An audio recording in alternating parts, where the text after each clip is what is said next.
하나님께서 오늘 우리에게 주시는 말씀은 베드로전서 3장 1절에서 7절까지 말씀입니다. 아내들아, 이와 같이 자기 남편에게 순종하라.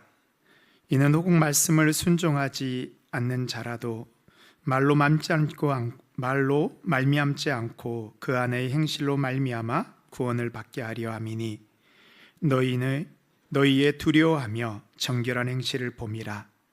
너희의 단장은 머리를 꾸미고 금을 차고 아름다운 옷을 입는 외모로 하지 말고 오직 마음에 숨은 사람을 온유하고 안정된 심령에 썩지 아니할 것으로 하라.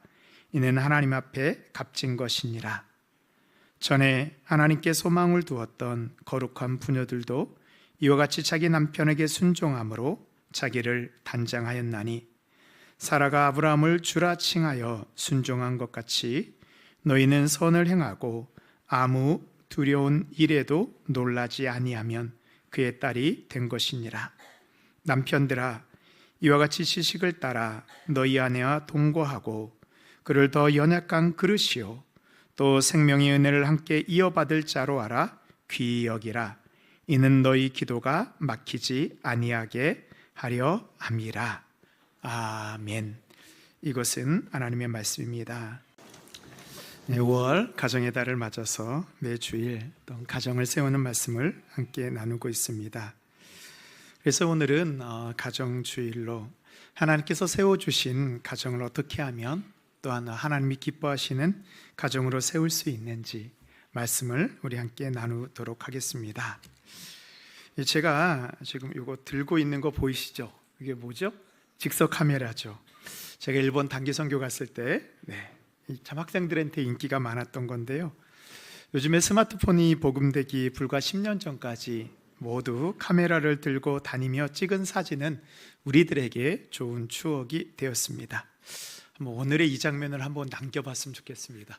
한번 보시고 한번 하트 한번 해주세요. 네, 하나, 둘, 셋. 네.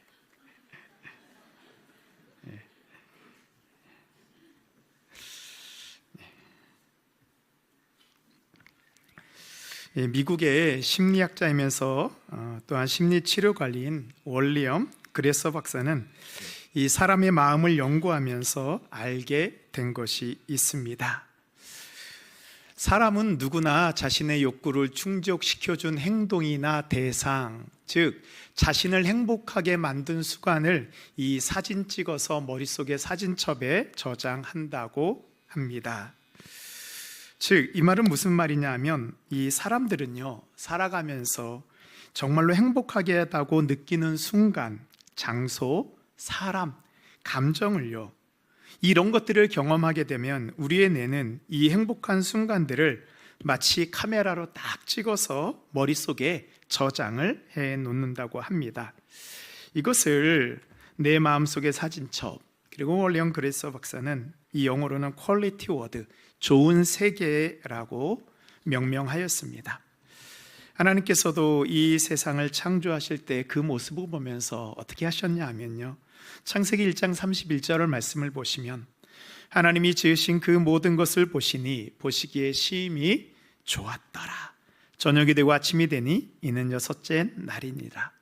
하나님은 창조하신 그 세상을 보면서 너무 행복해 하셨고요, 그 모습을 성경에 보시기에 심히 좋았더라라고 하나님의 마음속의 사진첩인 성경에 저장해 놓았습니다. 우리에게도 모두 이 마음속의 사진첩을 가지고 있습니다. 그리고 이 마음속의 사진첩에 저장된 사진들은 그 사람이 살아가는 데 있어서 가장 이상적이고 행복한 삶의 기준이 됩니다. 사진이 많으면 많을수록 더 많이 행복할 수 있는 기회가 생기는 것입니다. 또 또한 사람들은 이 마음속의 사진첩을 보면서 나에게도 이런 행복한 순간이 있었지라고 생각하면서 현재 자신의 삶을 사진 속에 행복한 현실과 같이 만들기 위한 힘을 낼 수 있다고 합니다. 시편 77편은 아삽이 쓴 환난이 찾아왔을 때 밤이 새도록 손을 들고 하나님께 기도한 시편입니다. 77편 2절 말씀을 보시면 나의 환난 날에 내가 주를 찾았으며 밤에는 내 손을 들고 거두지 아니하였나니 내 영혼이 위로받기를 거절하였도다. 밤이 새도록 하나님께 기도하도 위로를 받지 못할 만큼 극심한 고통과 현실의 벽에 아삽은 부딪혀 있었습니다. 그때 아삽을 다시 일어서게 한 것은 다름 아닌 하나님께서 자신에게 행하셨던 일들을 기억하는 것이었습니다. 우리 11절, 12절 말씀 함께 읽을 텐데요. 제가 11절 읽고 우리 성도님들 12절 읽겠습니다. 곧 여호와의 일들을 기억하며 주께서 옛적에 행하신 기이한 일을 기억하리이다.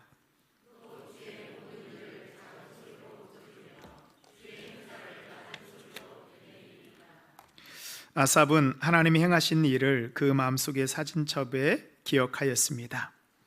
그러자 다시 하나님의 말씀이 임하여지고 그 말씀을 묵상하며 힘을 얻게 됩니다.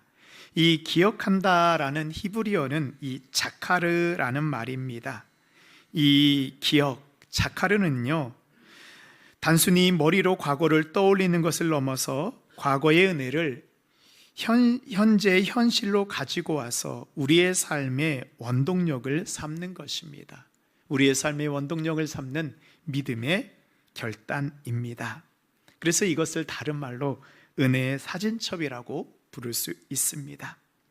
그래서 심리학자들은요, 이 마음속에 이 사진들이 많이 쌓여서 두꺼운 사람, 행복했던 순간이 많았던 사람들은 자신이 행복하다고 여기게 되어서 현재 자신의 삶 속에서도 계속해서 행복한 삶을 살기 위해서 노력하게 된다라고 합니다.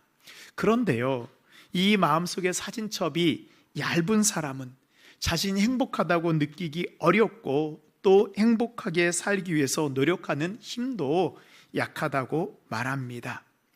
우리가 여호와 하나님께서 우리에게 행하셨던 그 과거의 은혜의 순간을 현재의 삶으로 우리가 가지고 온다면 이 땅에서 주님이 주시는 은혜를 누리며 살아갈 수 있을 것입니다.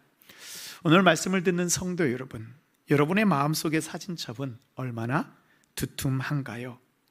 우리의 가족들의 마음속의 사진첩은 어떠합니까? 그 사진첩에 행복한 시간을 보낸 사진이 가득한 남편과 아내, 자녀가 있고 그렇지 않은 가정이 있을 것입니다. 내 자녀가 행복해서 찰칵하고 사진을 찍는 순간이 언제일까요? 자녀의 마음속의 사진첩이 두툼해져 이 세상을 살아갈 힘도 두둑해지기를 원하십니까? 오늘 우리가 하나님이 주시는 말씀을 통해서 그 은혜의 순간들을 마음속에 저장할 수 있는 우리 모든 성도님들 되시기를 바랍니다. 먼저 우리는요, 행복한 가정, 이 행복의 기준이 또 어디서 와야 되는지를 좀 알아야 됩니다. 사람들은 모두 결혼하며 행복해질 것이라는 꿈을 꾸고 가정을 세우게 됩니다. 근데 요즘에 사람들이 부부 사이를 하는 말이 있더라고요. 지칭하는 말이 있더라고요. 부부 사이를 로또라고 말합니다. 둘이 만나서 대박이 나야 되는데 안 맞아도 너무 안 맞아요. 하나부터 6개 그 구슬이 다 맞지 않아서 로또 부부라고 한답니다.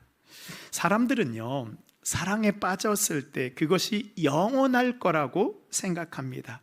우리말로 눈에 콩깍지가 씌우는 것이죠. 그래서 지금 느끼는 이 놀라운 감정을 영원히 가질 수 있을 거라고 생각해서 결혼을 하였습니다. 그런데 이 사람이 사랑에 빠지는 감정은 영원히 지속된다는 것은 사실이 아니고 거짓입니다. 이 심리학자들이 사람들이 사랑에 빠질 때 나타나는 현상들을 오랫동안 연구하였습니다. 그래서 결혼한 부부들을 연구해 보니 소위 말하는 이 로맨틱한 사랑에 사로잡히는 시간은 길어야 3년, 평균 2년이라는 것을 알게 되었습니다. 좀 쉽게 말씀드리면요, 이제 2년, 3년이 지나잖아요. 그럼 눈에 콩깍불이 다 벗겨지게 됩니다. 내 앞에 있는 저 사람이 제대로 보이는 것입니다. 그동안 보이지 않았던 것들, 상대방의 결점, 부족한 면이 다 눈에 보이게 됩니다. 사랑에 빠졌을 때에는 그렇게 멋있게 보이던 행동까지 이제는 모두 다 결점으로 보이는 것입니다. 사랑하던 사람이 적으로 변하고 결혼은 전쟁터가 됩니다. 그러면 도대체 우리가 빠졌던 이 감정은 도대체 어떻게 된 것인가? 내가 속아서 결혼한 것인가? 그리고 이런 경우 이렇게 결론 내리기도 합니다. 저 사람과 나는 맞지 않아. 그러나 사실은 우리가 사랑에 빠지는 이 로맨틱한 감정이 영원히 지속될 것이라는 잘못된 정보를 우리가 가지고 있는 거예요. 우리가 바로 알아야 될 것이 있습니다. 많이 생각해 보세요. 그 사랑의 감정이 지금까지 지속된다면 여러분은 제대로 생활을 할 수 있을까요? 남편이 하루 종일 아내만 생각한다고 여러분 생각해 보십시오. 그 남편이 회사에서 제대로 일을 할 수 있을까요? 아니요. 중요한 일을 결정할 때에도 제대로 된 판단을 내리지 못합니다. 아내가 남편이 너무 좋아요. 그래서 밖에도 다니지 않고 하루 종일 남편만 쳐다보고 남편을 위해서 밥상을 준비하고 남편이 돌아오기를 기다린다면 그 아내는 어떻게 될까요? 아마 3년 정도 지나면 우울증에 걸릴 것입니다. 그래서 하나님께서는 아담이 하와를 처음 보았을 때 첫눈에 반하여서 이는 내 뼈 중에 뼈요 살 중에 살이라고 하면서 사랑에 빠지게 해서 한 몸을 이루게 하였습니다. 그런데 우리 창세기 2장 3장을 가보게 되면 아담은 하나님의 말씀대로 애쓰고 수고하여서 가정을 돌볼 수 있게 됩니다. 이것이 바로 가정이 세워지는 원리입니다. 그렇다고 한다면 우리의 가정도 마찬가지죠. 가정은요, 감정으로 세우는 것이 아닙니다. 하나님께서는 가정을 세우시고 남자와 여자를 한 몸으로 만드셨습니다. 그 한 몸 되게 하는 성경적 원리가 있습니다. 오늘 말씀을 통해서 우리는 첫 번째로 순종으로 가정을 세우는 것을 보게 됩니다. 우리 베드로전서 3장 1절 말씀 우리 함께 읽겠습니다. 아내들아 이와 같이 자기 남편에게 순종하라. 이는 혹 말씀을 순종하지 않는 자라도 말로 말미암지 않고 그 아내의 행실로 말미암아 구원을 받게 하려 함이니. 아멘. 이 말씀은요, 모든 여인들에게 준 것이 아닙니다. 그리스도인들 아내에게 주시는 말씀입니다. 아직 남편들이 주님을 믿지 않는 그런 그리스도인 아내에게 주신 말씀입니다. 우리가 믿지 않는 남편들을 그리스도께로 인도하기 위해서 많은 노력을 하죠. 성경 말씀을 전하기도 하고 또 교회에 초대하기도 합니다. 그런데 남편들이 하나님의 말씀을 두려워하지 않고 교회에 나오지 않습니다. 그때 이 남편의 마음을 움직이는 강력한 힘이 있다라고 성경은 말씀합니다. 바로 아내가 남편에게 순종하는 것입니다. 말씀에 보면 아내의 행실로 남편이 구원받게 한다라고 말씀하고 있어요. 베드로전서가 쓰여졌던 이 1세기 로마 사회에서 남편의 권위는 절대적이었습니다. 어쩌면 아내가 다른 종교인 기독교를 가진다라는 것은 그 가정을 깨트릴 수 있는 위험한 행동이었습니다. 이때는 아내가 남편을 변화시키겠다고 말로 설득하는 것은 도리어 남편들의 반발을 가져왔을 것입니다. 그런데 그리스도인 아내들은 말로 남편에게 예수님을 믿으라고 하지 않았습니다. 아내들이 먼저 변화된 삶의 모습을 보여주었습니다. 초기 기독교를 연구한 자료에 따르면 이 1세기 로마 제국하에서 기독교가 어떻게 성장했는지 그 연구에 따르면요, 가정에서 그리스도인 아내의 역할이 기독교가 성장하는데 큰 영향을 미쳤다고 합니다. 남편이 믿지 않더라도 믿는 아내의 행동을 통해서 결국 그 집의 자녀들과 남편들까지 변화시킨 것입니다. 변화된 아내의 삶은 남편과 자녀들에게 영향을 미치는 가장 효과적인 방법입니다. 그럼 변화된 아내의 삶을 이 베드로 사도는 남편에게 순종하라라고 말씀하고 있습니다. 그럼 남편에게 순종한다라는 것은 어떤 의미일까요? 무조건적인 복종일까요? 사도 바울은 이 에베소서에서 아내의 순종에 대해서 잘 설명해 주고 있습니다. 에베소서 5장 22절 말씀 우리 함께 읽겠습니다. 아내들이여 자기 남편에게 복종하기를 주께 하듯 하라. 아멘. 그래서 여기다 좀 밑줄을 쳐놨으면 좋겠어요. 죽게 하듯 하라. 남편을 대할 때 누구에게 대하듯 하라라고 말씀하고 있습니까? 죽게 하듯. 목소리가 많이 작아지셨어요? 네. 죽게 하듯 주님께 순종하게 하듯 하라는 것입니다. 우리가 주님을 대하듯 남편을 대하라는 말씀입니다. 그렇죠. 우리의 남편이 주님 정도가 되면 시키지 않아도 남편을 주님 대하듯 할 수 있습니다. 그런데 현실은 그렇지 못합니다. 남편을 죽게 대하듯 하는 것은 인간적인 의지만으로는 불가능합니다. 그렇다면 왜 성경은 남편을 죽게 하듯 하라라고 말씀하고 있을까요? 이 아내가 궁극적으로 순종해야 되는 대상은 남편 개인이 아니라 예수 그리스도입니다. 즉, 아내가 남편을 존중하는 그 모습은 남편이 자격이 있어서 인격 때문이 아니라 내가 사랑하고 경배하는 주님께 드리는 나의 예배이자 신앙 고백이라는 말씀입니다. 남편에게 순종하는 것이 주님의 말씀에 순종하는 믿음의 고백인 것입니다. 남편이 어떠하듯 내 시선은 주님을 바라볼 때 비로소 남편에게 죽게 하듯 대할 수 있는 그 영적인 힘이 우리에게 생겨나는 것입니다. 그럼 아내가 남편한테 순종할 때 남편은 무엇을 보게 될까요? 우리 3장 2절 말씀 함께 읽겠습니다. 시작. 너희의 두려워하며 아멘. 너희의 두려워하며 정결한 행실. 여기 주어가 뭐냐 하면 죽게 하듯 하는 그 아내의 행실을 남편들이 두려워한다는 것입니다. 여기서 두려워한다는 말은 헬라어로 포보스인데요, 두려워하다, 경외하다라는 그런 뜻을 가지고 있습니다. 그래서 2절 말씀은 남편을 두려워하는 것이 아니라 하나님을 경배하고 경외한다는 뜻입니다. 놀랍게도 1세기 그리스도인 여인들은 가족 앞에서 남편 앞에 설 때마다 하나님을 경외하는 그런 존귀한 여인으로 섰습니다. 1세기 로마법은 아내가 무조건 남편의 종교를 따라야 합니다. 그럼에도 그리스도인 아내들은 남편을 두려워하지 않고 나의 삶의 진짜 주인이 오직 한 분이라는 믿음의 결단을 남편들에게 행동으로 보여주었습니다. 그렇다고 한다면 남편에게 순종한다는 것의 본질은 사람에게 순종하는 것이 아니고 주님께 순종하는 것입니다.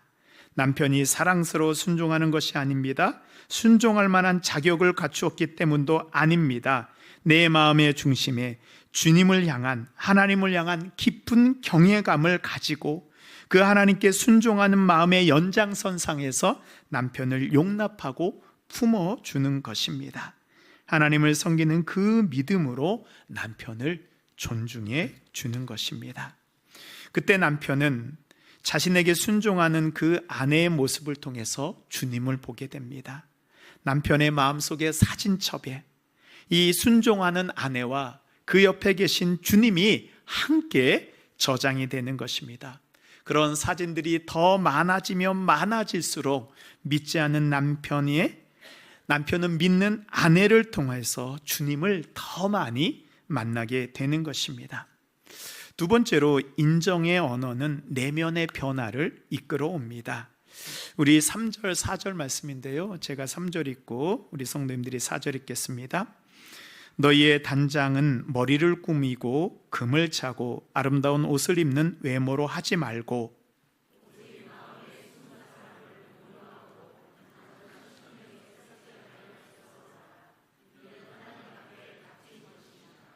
아멘. 이 3절 말씀은 어쩌면 그 결혼할 그때 한 2년 정도의 우리가 해야 될 모습이에요. 아름다운 모습, 꾸미고 외모를 보여주는 것도 필요합니다. 그러나 2년이 3년이 지나고 나면 이제 우리가 해야 될 것은 4절 말씀입니다. 하나님께서 귀하게 보시는 것은 외적인 아름다움보다 그 내면의 아름다움입니다. 이 4절의 말씀을요, 조금 좀 어려운 것 같아서 제가 새번역 성경으로 다시 한번 읽어드리도록 하겠습니다. 썩지 아니하는 온유하고 정숙한 마음으로 속 사람을 단장하도록 하십시오. 그것이 하나님께서 보시기에 값진 것입니다. 이 참 아름다움은요, 어디예요? 속 사람을 단정하는 것, 내면에서부터 시작됩니다. 내면의 변화가요, 사람들에게 큰 영향을 미칩니다. 저는 말씀을 준비하면서 우리의 속 사람을 단장하기 위해서 우리에게 필요한 것이 무엇인지 생각해 보았습니다. 이 모든 사람들의 내면에는요, 이 사랑으로 채워지기를 기다리는 정서의 방이 있다라고 합니다. 사람들은 진정으로 사랑받다고 느낄 때 이 정서의 방에 채워진다고 느끼게 되고, 그 방이 채워지게 되면 그 사람에게 변화가 일어난다고 말합니다. 그러나 그 정서의 방이 비어 있게 되면요, 더 완고해지고 변화되기를 거부합니다. 부부도 마찬가지입니다. 자녀도 마찬가지입니다. 우리가 이 정서의 방을 눈으로는 볼 수 없지만 우리는 가족들의 모습을 통해서 그 정서의 방이 채워졌는지 아니면 비어 있는지 그 결과를 우리는 볼 수 있습니다. 이 정서의 방을 사랑으로 채우는 것이 바로 우리의 언어입니다. 우리의 언어를 통해서 가족들의 정서의 방을 사랑으로 채울 수 있습니다. 여러분들은 언어의 본질이 무엇이라고 생각합니까? 이 언어를 연구하는 학자들은 언어가 만들어지게 된 것이 정보의 전달이라고 얘기를 합니다. 그런데요, 성경은 정보를 전달하는 것이 언어의 본질보다는 이 언어의 본질은 상대방을 인정해 주는 것이다 라고 말하고 있습니다. 잠언 18장 21절을 보면 죽고 사는 것이 혀의 힘에 달렸나니, 우리 가족의 죽고 사는 것이 바로 그 사람을 나의 말로 인정해 주는가 그렇지 않은가에 달려 있는 것입니다. 사람들은 자신의 존재의 의미를 공동체 속에서 소속되고 인정받는 것을 통해서 찾게 됩니다. 우리가 처음으로 소속되는 공동체가 바로 가정이지요. 그러나 가정에서 인정받지 못하면 다른 공동체에서도 인정받기 어려운 사람이 됩니다. 그래서 문제는 가정에서 인정받지 못하게 되면 이 다른 공동체를 통해서 인정받으려고 하는 그 인정 욕구가 우리에게 점점 더 많아지게 됩니다. 그렇기 때문에 타인의 평가에 과도에게 목을 매는 상태에 빠지기 쉽게 됩니다. 나를 인정해 주는 그 사람과 나를 인정해 주는 일에 우리가 집착하는 것입니다. 이것은 직장에서 일 중독으로 이 성과 이 중심으로 나타나기도 합니다. 또 사람들과의 관계에 집착하게 됩니다. 내가 이 정도의 사람이라고 인정받고 싶어 합니다. 그래서 대인관계에 자신의 모든 것들을 쏟아놓는 사람들도 있습니다. 자녀들은 요즘 SNS에서 좋아요라는 그 숫자에 매달립니다. 친구들에게 과도하게 집착하여서 잘못하면 나쁜 친구들과 어울리기도 합니다. 이 종교적으로 인정받지 못하면 잘못된 이단 사이비에서 자신을 인정받으려고도 합니다. 상대방을 인정하는 말이 무엇일까요? 우리 잠언 12장 25절 우리 좀 세번역으로 우리 함께 읽도록 하겠습니다. 시작. 마음에 근심이 있으면 변민이 있지만, 아멘. 좋은 말 한마디요. 근심으로 인해 힘들어하는 우리의 가족들에게 이 좋은 말 한마디면 그 가족을 기쁘게 할 수 있고 살릴 수 있습니다. 이 좋은 말, 인정하는 말은 바로 가족을 칭찬하는 말, 감사하는 말입니다.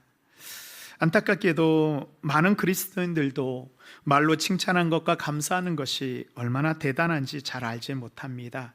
칭찬과 감사는요, 오늘 말씀과 같이 가족을 기쁘게 하고 살리는 말입니다. 이 칭찬과 감사는요, 또 함께 연결되어 있어요. 감사할 때 칭찬이 나오게 되고 칭찬할 때 감사할 수 있습니다. 지난 한 주, 기억이 잘못 안 날 수도 있으니까요, 어제 여러분은 남편과 아내, 자녀들에게 어떤 칭찬과 감사의 말을 전하셨습니까? 만일 칭찬과 감사의 말이 없었더라면 여러분의 가족들의 정서의 방은 사랑으로 채워지지 않는 그런 시간을 보냈을 것입니다. 그들은 자신을 인정받기 위해서 다른 것에 매달렸을지도 모릅니다. 이 창세기에 보면요, 이삭의 두 아들 야곱과 에서가 나옵니다.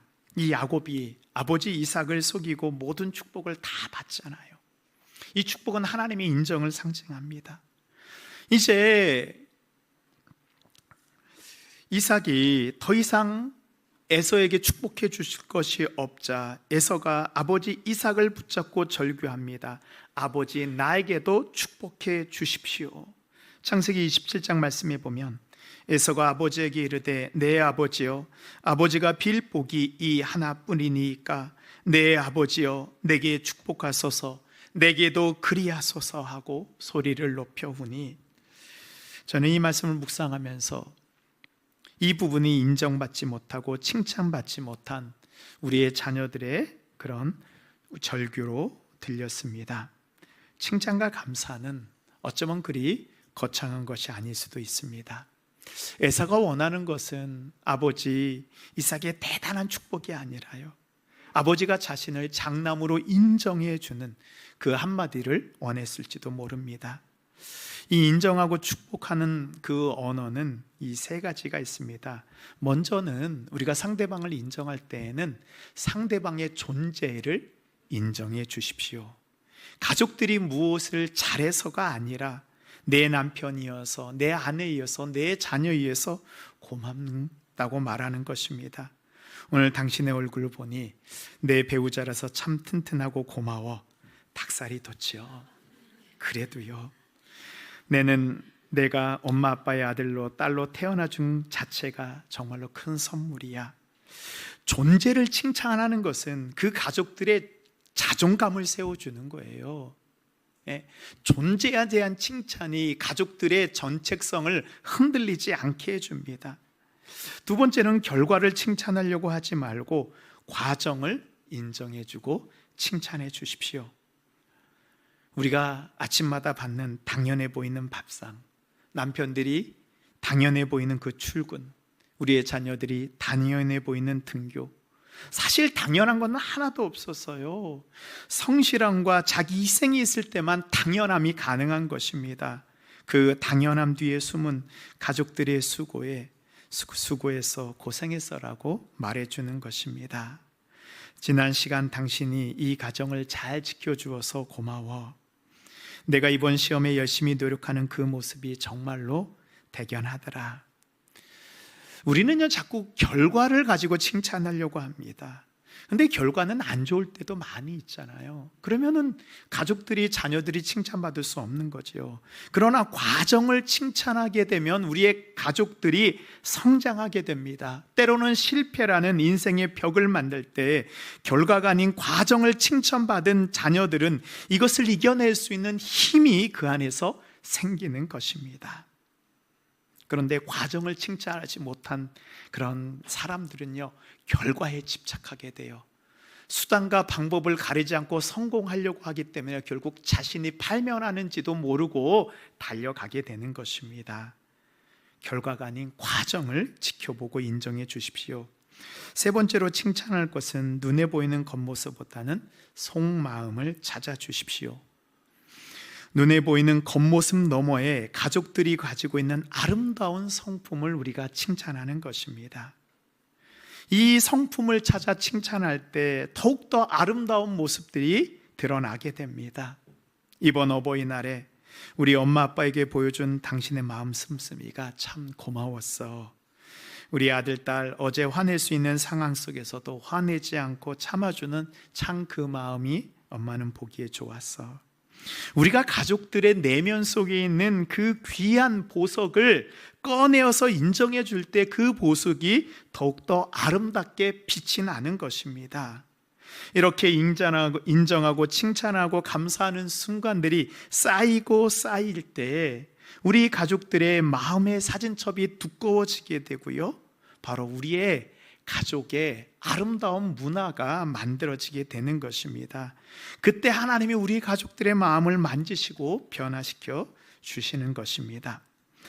세 번째로 순종과 내어줌으로 축복의 공간을 만드십시오. 우리 7절 말씀 우리 함께 읽도록 하겠습니다. 시작. 남편들아 이와 같이 지식을 떠라.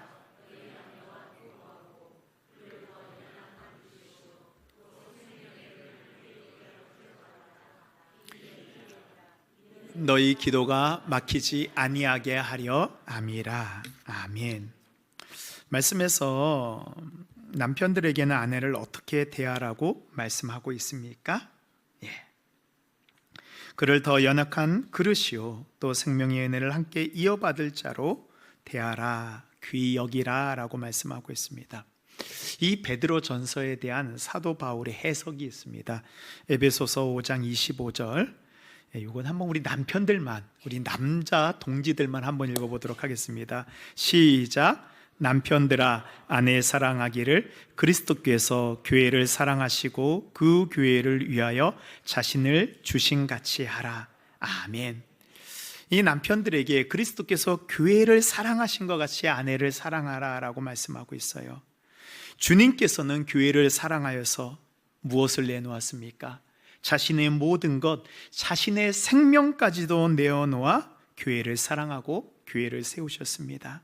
그래서 오늘 말씀을 듣는 모든 남편들에게 주신 하나님의 말씀은요, 내가 주님을 사랑하여서 내 모든 것, 내 생명까지 드리는 것 같이 내 생명을 바쳐서 아내를 사랑하는 것입니다.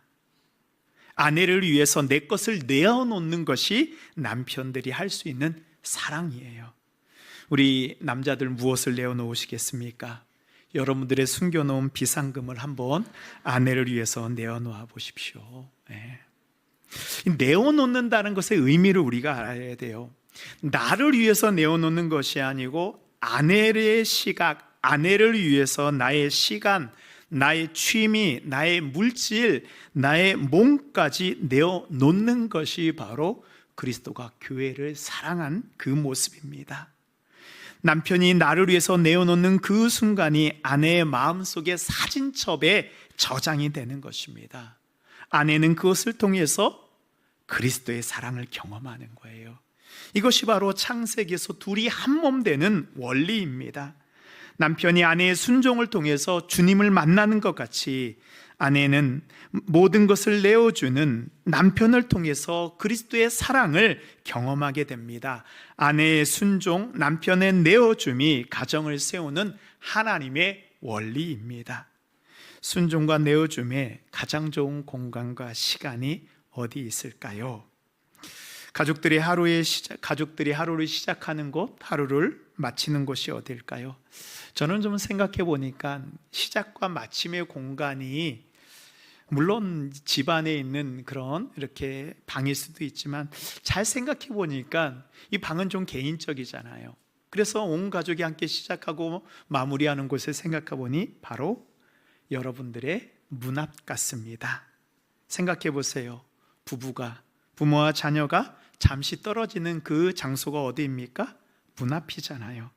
그래서 가정에서 가장 중요한 곳 중에 하나가 바로 문 앞입니다. 그래서요, 이 신명기에 보면 그 말씀을 어디에다 붙이라고 얘기하고 있습니까? 침대 위가 아니에요. 욕실이 아닙니다. 문 앞입니다. 왜냐하면 그것이 하나님을 만날 수 있는 거룩한 성소이기 때문입니다. 하루를 시작하는 가족들에게, 하루를 마치는 가족들에게 문 앞에서 여러분들은 어떻게 가족들을 인정해 줄 수 있는가, 어떻게 칭찬하고 감사하는가에 따라서 가족들이 변하게 됩니다. 여러분은 문 앞에서 어떻게 부부간에 자녀들과 인사를 하시나요? 혹시 무표정한 표정으로 아무 말도 하지 않고 그냥 눈 한번 찡그리는 혹시 그런 분이 계시지는 않습니까? 아니면 문 앞까지도 나가지 않는 그런 분도 계십니까? 남편과 자녀들을 인정해주고 칭찬할 수 있는 어쩌면 가장 좋은 장소가 바로 여러분의 문 앞입니다. 그 현관문 앞에서 안아주고 그 문 앞에서 칭찬해 준다면, 축복해 준다면 그 자녀의 하루는 어떻게 시작될까요? 그래서 문 앞에서 사랑하고 축복하는 행위는, 그 인사는 행위자토도 중요하지만 그 시간을 통해서 우리가 전달하고 싶은 우리의 속마음이 있습니다.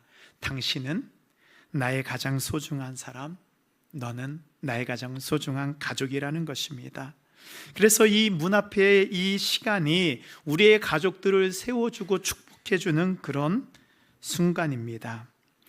그래서 이 문인사는 이 가족 간에 우리가 생각하는 것보다 큰 영향력을 끼칩니다. 문인사가 이 문 앞의 축복이 가정의 문화가 된다면 이 헤어질 뻔한 부부가 행복한 부부로 변하기도 하고 부모와 단절되었던 자녀의 관계도 회복되기도 합니다. 어느 그리스도인 아내의 이야기입니다. 남편이 많이 지쳐 있는데 힘을 내지 못하는 거예요. 그래서 남편을 위해서 아내가 아침마다 안아주고 사랑한다고 이야기해 주었습니다. 출근할 때도 퇴근할 때에도 수고했다고 사랑한다고 이야기하고 안아주었습니다. 처음에는 남편이 쑥스러워했지만 지금은 남편이 그것을 통해서 힘을 얻게 되었다고 합니다. 어떻게 인사할까요? 어렵지 않습니다. 진심을 다해 최선을 다해 반갑게 힘 있는 말로 인사하는 것입니다. 좀 내 스타일과 맞지 않을 수도 있어도 최선을 다해서 빠른 걸음으로 달려가서 느릿느릿 하는 게 아니고요, 좀 남편이나 아내가 들어올 때, 자녀가 들어올 때요, 조금 내 모습을 적극적으로 보여주는 것입니다. 상대방이 나를 기다리고 있었구나를 느끼게 해주는 거예요. 말도 이야기하지만 몸도 이야기하잖아요. 진심이 담긴 목소리와 표정으로 반가움과 고마움을 함께 전하는 것입니다. 그리고 우리 그리스도인들은 짧게 기도하는 것입니다. 하나님, 우리 남편을 힘주시고 축복해 주세요. 하나님, 우리의 자녀를 지켜주시고 축복해 주세요. 처음에는 어색해질지 몰라도 그 순간이 켜켜이 쌓이게 될 때 우리 가족들의 마음속에 사진첩에 사랑으로 저장되어서 우리 자녀들이 이 세상 속에서, 우리의 가족들이 이 세상 속에서 일어날 수 있는, 힘을 낼 수 있는 그 원동력이 되는 것입니다. 사랑하는 성도 여러분, 여러분들의 가정의 문을 축복의 자리로 만드십시오. 그때 우리의 가정이 달라지게 됩니다. 이제 말씀을 마무리하면서 우리 한 부분만 더 살펴보겠습니다. 우리 7절 말씀 우리 함께 보도록 하겠습니다. 그를 더 연약한 그릇이요 또 생명의 은혜를 함께 이어받을 자로 알아 귀히 여기라. 이는 너희 기도가 막히지 아니하게 하려 함이라. 말씀해 보면요, 이 그는 원래 아내잖아요. 아내를 더 연약한 그릇이요. 그러면 제가 말씀을 생각하면, 묵상하면서 깨닫게 되었어요. 남편도 어떤 그릇입니까? 연약한 그릇이라는 거예요. 물론 아내가 더 연약하지만 남편도 깨질 수 있는 연약한 그릇이라는 것입니다. 그래서 어떤 일방적인 사랑이 아니고요, 순종하는 사랑, 이 받아주는 사랑이 필요한 것입니다. 우리의 가족을 나만 연약한 존재가 아니고 저 사람도 연약한 존재로 알고요, 함께 이 생명을 이어받을 자로 알고 사랑하는 것입니다. 그때 하나님께서 우리에게 주신 은혜가 있습니다. 기도가 끊이지 않는 것입니다. 여러분들의 가정의 기도가 응답되기를 원하십니까? 서로를 위해서 순종하시고 나를 내어놓으십시오. 축복의 언어를 몸과 말로 사용하십시오. 그때 주님이 우리의 가정의 기도가 끊어지지 않도록, 우리의 기도가 막히지 않도록, 우리에게 응답되도록 하나님께서 우리의 가정을 축복하여 주시고 세워주실 것을 믿습니다. 아멘.